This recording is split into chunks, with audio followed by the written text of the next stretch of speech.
Spring grassland management is a thing that's often talked about, and it can be very difficult just to get a standard across all different farms. All farms have very different access in terms of grazing platforms, in terms of size, also variations in calving pattern, etc. So there's some herds with very high yielding cows just reaching peak yield at this time of year. Spring 2016 has been particularly challenging to try and manage grass. Very wet conditions right throughout February, and cold and wet then in early March. So essentially at the minute here we're sitting at the 24th of March and conditions have improved dramatically over the last week or so.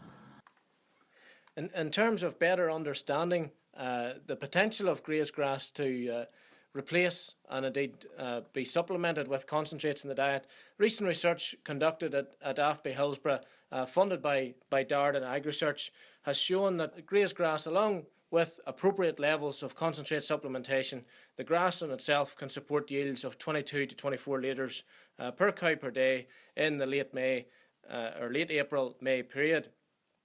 However, it's essential that the quality of the grass that's available at that period, late April, early May, is of a high quality, and key to that is hitting the target of finishing the first rotation by that sort of mid to late April period. Depending on whether you're in an early or late growing area or heavy or dry land, essentially you're looking to complete the first rotation by mid to late April, and by doing that you will ensure that the quality of the grass that comes on in the second rotation then is at the optimum quality to be able to achieve the potential, which the research has shown is around 22 to 24 litres in that late April, early May period. There's three main benefits in terms of trying to get animals out to grass that bit earlier. The first one being the lower cost of production, which we have highlighted. The second one is also potential lift in animal performance, particularly if they're inside. It's likely that the quality of the grass Check project there has highlighted that the quality of the grass at the minute in mid-March, 20% plus dry matter, around 20% protein, 12 ME plus. So it's unlikely that there's many animals currently in the house being offered grass silages of a similar quality to the quality of grass that's currently available out in the fields. So the sooner we can get animals out, making efficient use of that grazed grass, high quality grazed grass, the better. And that should lead to an improvement in performance, both in terms of milk yield from a dairy cow perspective, and also in terms of milk quality, particularly in terms of milk protein. The third benefit then, and really one of the most important benefits, is preparing the farm for a long and productive growing season.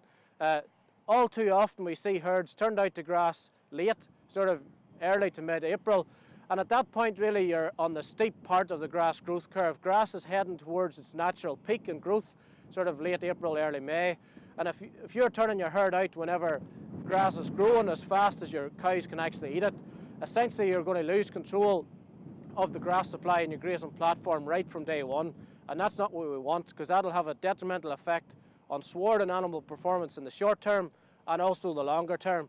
Applying fertilizers to swards of grass that have a dead and decaying base is not really what we want to be doing, certainly in the financial times that we are at the minute.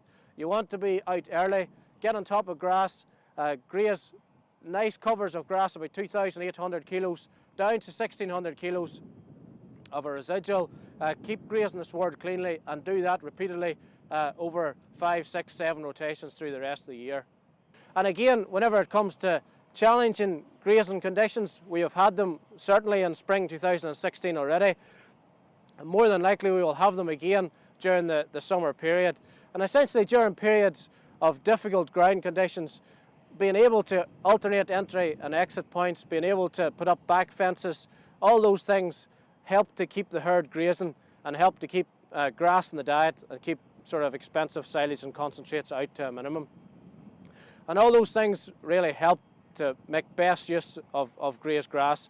And certainly, if I was to leave you with a message for 2016, the main aim would be to certainly, we are not looking to overfeed concentrates during this grazing period, and really, if we're going to try and cut back on the concentrates that we're feeding our cows, we've got to be offering the right type of grass to the cows every day throughout the grazing season.